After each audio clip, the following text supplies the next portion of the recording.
तो कल मैंने आपसे क्वेश्चन पूछा था कि which schedule of the constitution of India contains provisions regarding anti defection law, and the answer is 10th schedule. हाँ जी, जो 10th शेड्यूल है अपने कॉन्स्टिट्यूशन का, उसमें प्रोविजंस हैं एंटी डिफेक्शन लॉ के रिगार्डिंग।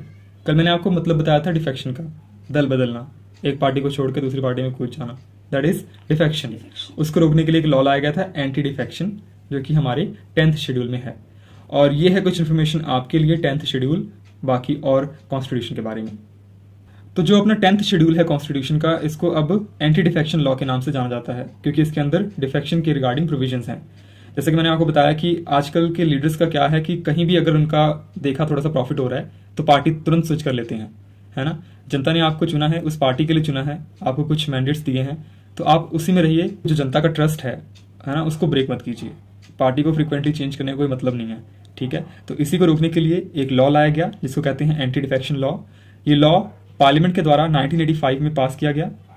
तब इतना स्ट्रिक्ट नहीं था, पर 2002 में दोबारा इसको रीइंफोर्स किया गया और स्ट्रिक्टली इस चीज को फॉलो किया गया। जो ये 10th शेड्यूल है, ये 52nd अमेंडमेंट के द्वारा, जो कि 1985 में लाई गई थी, उसके द्वारा ये कॉन्स्टिट्यूशन में इंसर्ट किया गया। डिफेक्शन का अगर हम लिटरल मतलब देखें तो इसका मतलब डिफाइंड है टू अबैंडन अ पोजीशन और association often to join an opposing group. किसी भी पोजीशन या एसोसिएशन को छोड़ना, किस लिए? किसी अपोजिंग ग्रुप को ज्वाइन करने के लिए। लाइक एक बंदा कांग्रेस में है, वो कांग्रेस को छोड़ रहा है, किस लिए? बीजेपी में आने के लिए, ठीक है। ये जो लॉ लाया गया, ये इसी को चेक करने के लिए लाया गया कि बंदे ऐसे काम ना करें। जिस पार्टी में हैं, कम से कम अपना टेन्योर तो पूरा करें, बीच बीच में फुद गए ना इधर उधर। तो ये जो अपना लॉ है, ये parliament as well as state assemblies के लिए, दोनों के लिए इक्वली एप्लीकेबल है।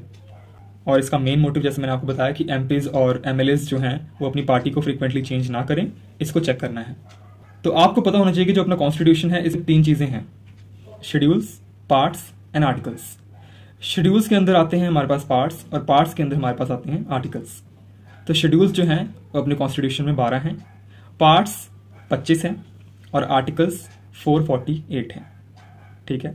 अगर हम ओरिजिनल की बात करें, जब कॉन्स्टिट्यूशन ड्राफ्ट हुआ था स्टार्टिंग में, तो उसके अंदर 8 शेड्यूल्स, 22 पार्ट्स एंड 395 आर्टिकल्स थे, ठीक है। पर आज इनका नंबर बढ़ चुका है और ये हैं आपके लिए 12 के 12 शेड्यूल्स। तो ये थी कुछ इन्फॉर्मेशन इस क्वेश्चन के रिगार्डिंग आपके लिए, और मिलते हैं आपको कल अगली वीडियो में अगले क्वेश्चन के साथ। बाय।